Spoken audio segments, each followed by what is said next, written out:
All right, the next one, we actually have another, I think Patchy canceled, did he not? Or is he present on this one?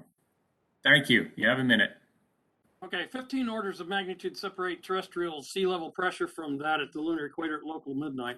Apollo lessons include about volatiles include contamination in samples, water vapor from astronaut backpacks, signatures from upper stage impacts, including Apollo 13, which was the first measured, the flyover signature from the Apollo 14 liftoff, and argon signature at low altitudes of the command module.